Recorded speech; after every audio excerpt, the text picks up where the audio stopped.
ये अंडलूसिया के रहने वाले सेंटियागो नाम के गडरिये की कहानी है। सेंटियागो की फैमिली चाहता था कि वो एक प्रीस्ट बने, लेकिन उसे ट्रैवल करने का बड़ा शौक था, इसलिए वो एक शेपर्ड बन गया ताकि वो अपने शिप्स के साथ हमेशा घूमता रहे। एक बार वो भेड़े चराते हुए अपनी भेड़ों का ऊन बेचने के लिए एक व्यापारी के पास पहुंचा, जहां उसका एक काली बालों वाली सुंदर लड़की से मुलाकात हुई, जो कि उस व्यापारी की बेटी थी। सेंटियागो को वो लड़की बहुत अच्छी लगी और हर बार की तरह इस साल भी वो उस लड़की से मिलने की उम्मीद में उसी जगह पर वापस जाने की सोच रहा था। सेंटियागो कहता था कि हमें लाइफ में किसी भी चेंज के लिए रेडी रहना चाहिए। उसे एक ही सपने 2 बार आया, जब रात में वो एक चर्च के एक टूटे हुए कमरे में सो रहा था, जहाँ पर एक बड़ा सा साइकामोर का पेड़ था। फिर वो एक लेडी से मिलने तरीफा नाम के शहर में गया, जो सपने का मतलब बताती थी। तो उस औरत ने उस लड़के के सपने का मतलब बताया कि उसे इजिप्ट के पिरामिड जाना चाहिए, जहां उसे एक खजाना मिलेगा, और जब वो उस खजाने को ढूंढ ले तो उसका 10वां हिस्सा फीस के तौर पर उसे दे दे। लेकिन उस लड़के ने इस बात पर ज्यादा ध्यान नहीं दिया और शहर में घूमने लगा। तभी उसे एक बूढ़ा आदमी मिला। पहले तो सेंटियागो को उससे बात करने में जरा भी इंटरेस्ट नहीं था, लेकिन उस बूढ़े आदमी के ज्ञान से वो बड़ा प्रभावित हुआ और वे दोनों बातें करने लगे। उस बूढ़े आदमी ने बताया कि वो शलेम का राजा है। उसने सेंटियागो को ये भी बताया कि वो अक्सर लोगों को उनके डेस्टिनी तक पहुंचने में किसी न किसी तरह से हेल्प करता रहता है, क्योंकि सेंटियागो ने अपनी डेस्टिनी तक पहुंचने से पहले ही हार मान ली थी, इसलिए वो उसे सही रास्ता दिखाने के लिए उसके पास आया था। उस बूढ़े आदमी ने उससे कहा कि लाइफ हमेशा हमें कुछ न कुछ साइन देती है ताकि हम सही रास्ते पर चल सकें। फिर उसने सेंटियागो से कहा कि उसे खजाने के बारे में और जानकारी चाहिए तो उसके लिए फीस के तौर पे अपने शिप्स का 10वां हिस्सा देना होगा। अगले दिन सेंटियागो फिक्स टाइम पर उस बूढ़े आदमी से मिला, जिसने उसे 2 स्टोन दिए और कहा कि अपनी मंजिल की तलाश में उसे कभी भी कोई कंफ्यूजन हो तो इन दोनों स्टोन्स की हेल्प से वो अपना डिसीजन ले सकता है। और फिर उसी दिन वो लड़का अफ्रीका के टांजियर नाम की जगह पहुंचा, जहां पर वो एक बार में बैठा था कि एक आदमी उसके पास आया। उस आदमी ने स्पेनिश में उनसे कुछ पूछा कि वो इस नई जगह में क्या करने आया है। सेंटियागो ने उसे कहा कि उसे पिरामिड तक जाना है और अगर वो आदमी गाइड बनकर उसे वहां तक ले जाए तो वो उसे पैसे देगा। वो आदमी सेंटियागो से पैसा लेकर बीजी मार्केट में कहीं गायब हो गया और सेंटियागो देखता रह गया। वो बड़ा उदास हुआ। फिर अचानक उसे वो 2 स्टोन याद आए। जब उसने वो स्टोन्स अपनी पॉकेट से निकाले तो उसे उस ओल्ड मैन की बात याद आ गई। उस ओल्ड मैन ने कहा था, अगर तुम किसी चीज को दिल से चाहो तो सारी कायनात उसे तुमसे मिलाने में मदद करती है। अपना पैसा खोने के बावजूद सेंटियागो ने हार नहीं मानी और अपने पास्ट एक्सपीरियंसेस से किसी तरह उस अजनबी शहर में सरवाइव कर लिया। फिर उसे एक क्रिस्टल व्यापारी मिला। सेंटियागो ने उस क्रिस्टल व्यापारी से कहा कि अगर उसे खाना खिला दे तो बदले में वो उसका कुछ काम कर सकता है। उस क्रिस्टल व्यापारी ने उसे लंच कराया और फिर अपने शॉप्स में लगी ग्लास की चीजें साफ करने को कहा। जब वो ग्लास साफ कर रहा था तभी उसी टाइम शॉप में 2 कस्टमर ने आकर कुछ सामान खरीदा।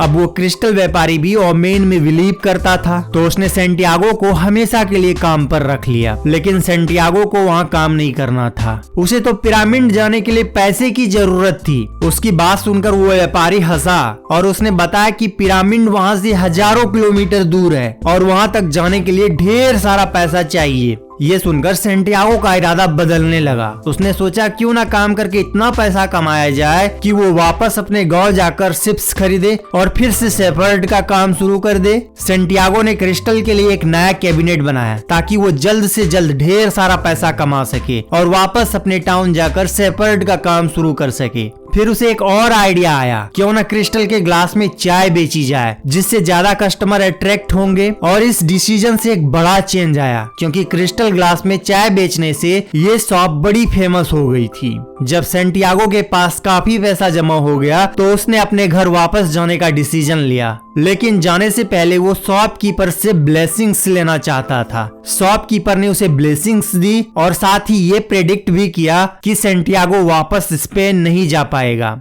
उसे अचानक ख्याल आया कि वो जब चाहे अपने देश जाकर शेपर्ड बन सकता है, लेकिन पिरामिड जाने का मौका उसे दोबारा नहीं मिलेगा। किंग के दिए उन 2 स्टोनों को देखकर उसे ये ख्याल आया था। वो अपने डिसीजन पर गौर करने लगा। अब उसने अपना माइंड चेंज कर लिया था और पिरामिड जाने के लिए निकल पड़ा। वो एक वेयर हाउस पहुंचा जहां उसे एक इंग्लिशमैन मिला जो काफी बातों में सेंटियागो की तरह था। फिर वे दोनों इजिप्ट जाने वाले एक कारवां के साथ साथ चलने लगे। जर्नी के दौरान सेंटियागो की अपने ऊंट चलाने वाले से दोस्ती हो गई और दोनों अपनी अपनी लाइफ के बारे में एक दूसरे को बताने लगे। दोनों को एक फिलोसफिकल ट्रूथ का एहसास हुआ। उन्हें फील हुआ कि जैसे डेस्टिनी ने हर चीज पहले से प्लान कर रखी है, क्योंकि लाइफ में हर एक चीज किसी दूसरी चीज से जुड़ी हुई है। जर्नी के बीच में उन्हें ये इन्फॉर्मेशन मिला कि ट्राइब्स के बीच में वॉर होने वाली है, जिसे सुनकर सारे लोग डर गए थे। लेकिन वापस लौटना अब पॉसिबल नहीं था और जब वापस जाना मुमकिन ना हो तो आगे बढ़ते रहना एक पॉसिबल रास्ता होता है। अब उनका कारवां तेजी से आगे बढ़ता जा रहा था और वे लोग ट्राइब्स वार से बचने के लिए रात दिन बिना रुके चलते जा रहे थे और फाइनली उनका कारवां ट्राइबल्स वार से बचता बचता किसी तरह ओएसिस तक पहुंच ही गया।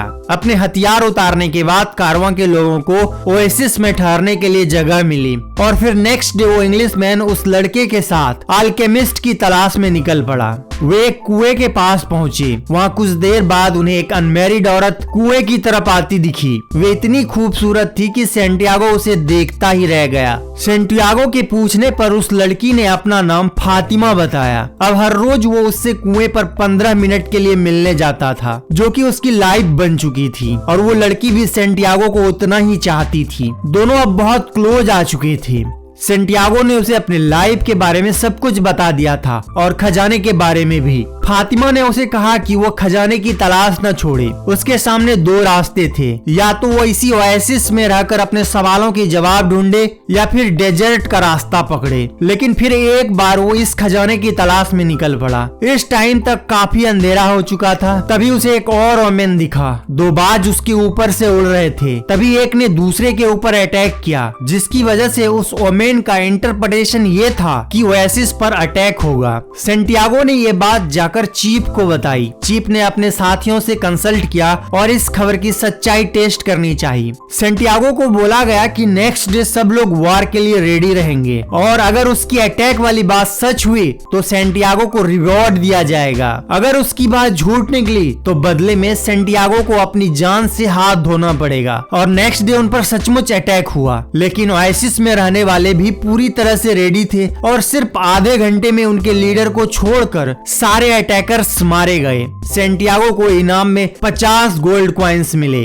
और साथ ही उसे ट्राइब्स का काउंसलर बनाने की बात भी हुई। लड़ाई अब खत्म हो चुकी थी, इसलिए सेंटियागो अल्केमिस्ट से मिलने गया, जिसने उसे अपनी टेंट में डिनर के लिए इनवाइट किया था। उसने सेंटियागो को खजाने की तलाश में पिरामिड जाने के लिए कहा, लेकिन जब सेंटियागो ने कहा कि उसे खजाने के तौर पर फातिमा मिल गई है तो अल्केमिस्ट ने उसकी बात काटी। उसने सेंटियागो से कहा कि उसे फातिमा पिरामिड से नहीं मिली, इसीलिए वो खजाना नहीं हो सकती। सेंटियागो ने फिर से एक बार मन बनाया कि वो अपनी डेस्टिनी फॉलो करेगा और नेक्स्ट डे वे दोनों सूरज उगने से पहले अपनी जर्नी पर निकल पड़े। वो डेजर्ट में घूमते रहे। फातिमा की जुदाई में सेंटियागो का दिल भारी हो रहा था। अल्केमिस्ट ने उससे कहा कि वो पुरानी बातें भूल कर आगे बढ़े। अगर फातिमा का प्यार उसके नसीब में लिखा है तो उसे जरूर मिलेगा। लड़का उस डेजर्ट में अपनी डेस्टिनी की तरफ बढ़ रहा था और इसका हर मोमेंट उसके लिए मायने रखता था। अब तक अपने पास्ट के एक्सपीरियंसेस से उसने काफी कुछ सीख लिया था और वो आज जो कुछ भी था, जहां पर भी था, अपनी लर्निंग की वजह से ही था। ये सब लाइफ की एक बड़ी प्लानिंग का पार्ट था। ये प्लानिंग अनदेखे हाथों ने लिखी थी, जो सबकी लाइफ की प्लानिंग लिखते हैं। हार्ट ने ये सीखा कि सफरिंग और फेलियर का डर एक्चुअल सफरिंग और फेलियर से बड़ा होता है। ये सब जानकर अब सेंटियागो का मन शांत था। ये सब उसने अल्केमिस्ट से शेयर किया तो उसने कहा कि अब वो अपनी डेस्टिनी के लिए पूरी तरह प्रिपेयर है। उन्हें एक ट्राइब ने घेर लिया था। वे लोग उन्हें अपने चीफ के पास ले गए और पूछताछ शुरू कर दी। जान बचाने के लिए अल्केमिस्ट ने सेंटियागो का सारा गोल्ड उन लोगों को दे दिया और साथ ही ये भी कहा कि उस लड़के में ऐसी पावर है कि वो उन्हें हवा बन के दिखा देगा और अगर ऐसा नहीं हुआ तो वो लोग उन्हें 3 दिन में मार सकते हैं। अब ये बात सेंटियागो के लिए कुछ ज्यादा ही हो गई थी। थी तो वो बहुत डर गया था कि आगे क्या होगा। पहले दिन के खत्म होने पर सैंटियागो ने अल्केमिस्ट से कहा कि उसे हवा बनना नहीं आता। इस पर अल्केमिस्ट ने जवाब दिया कि वो उसकी प्रॉब्लम है क्योंकि उसे तो ये जादू आता है। दूसरे दिन वो लड़का दिन भर एक माउंटेन के ऊपर बैठा रहा और डेजर्ट से बातें करता रहा और आखिर में उसने ऊपर वाले की हेल्प से खुद को हवा में बदल दिया। सब हैरान रह गए और सैंटियागो शर्त जीत गया। उसे और अल्केमिस्ट को छोड़ दिया गया। चलते चलते वे लोग एक मोनेस्ट्री पहुंचे। अल्केमिस्ट ने उसे एक रास्ता दिखाया जो गोल्ड में टर्न हो सकता था। दोनों वहां से अलग हो गए। अल्केमिस्ट वापस ओएसिस में लौट गया और सैंटियागो खजाने की तलाश में आगे चलते रहा। वो अपने दिल की सुन रहा था और आगे बढ़ता जा रहा था और फाइनली वो पिरामिड्स तक पहुंच ही गया। अपनी मंजिल देखकर वो रो पड़ा और जहां पर उसके आंसू गिरे वहां उसे एक बीटल दिखा जो कि उस इलाके में गॉड का सिंबल माना जाता था। उसे ये एक ओमेन लगा और उसने वहां पर खोदना शुरू कर दिया। उसने काफी गहराई तक खोदा मगर कुछ नहीं निकला। तभी उसके पास कुछ लोग आए और उन्होंने सैंटियागो का वो सारा गोल्ड छीन लिया जो उसे अल्केमिस्ट ने पार्टिंग गिफ्ट के तौर पर दिया था। उन्होंने सैंटियागो की खूब पिटाई की और उसे गहरा खोदने के लिए बोला। जब लड़के ने उन्हें बताया कि उसने ड्रीम में यहाँ पर खजाना गड़ा हुआ देखा था तो उन लोगों को लगा कि यहाँ कुछ नहीं मिलने वाला है क्योंकि सपने कभी सच नहीं होते। जाते जाते उसके चीफ ने उससे कहा कि उसने भी एक ड्रीम देखा था कि स्पेन के एक चर्च के अंदर खजाना छुपा है जहाँ एक टूटे हुए कमरे में साइकामोर का पेड़ उगा है। ये बोलकर वो चीफ और उसके साथी वहाँ से चले गए। लड़का खुशी से हंसने लगा क्योंकि यही वह जगह थी जहाँ उसे इजिप्ट के खजाने का सपने आया था। तो वाकई में कोई खजाना था लेकिन उसे पाने का रास्ता इतना लंबा था। उसे पहले डेजर्ट में पिरामिड तक पहुंचना था और फिर किसी और के थ्रू उसके बारे में जानना था। अगर उसने अपनी डेस्टिनी फॉलो नहीं की होती तो शायद उसे कभी भी उस खजाने का पता नहीं चल पाता जो उसके अपने ही देश में छुपा था। सैंटियागो चर्च में गया और खजाने को खोद निकाला। फिर वो उस जिप्सी औरत के पास गया जिसे उसने 1/10 देने का प्रॉमिस किया था। उसके बाद उसे हवा में वो खुशबू महसूस हुई जो उसे बड़े अच्छे से याद थी और जो अभी उसके होठों पर एक बार याद बनकर बैठी थी। ये खुशबू थी फातिमा की। उसने अपने प्यार को बड़ी जोर से आवाज दी, मैं आ रहा हूँ फातिमा। तो दोस्तों इस वीडियो में बस इतना ही। आपको ये वीडियो कैसी लगी हमें कमेंट करके जरूर बताइए। वीडियो को लाइक कीजिए, शेयर कीजिए और हमारे चैनल को सब्सक्राइब करना मत भूलिएगा। तो मिलते हैं नेक्स्ट वीडियो में। Thanks for watching.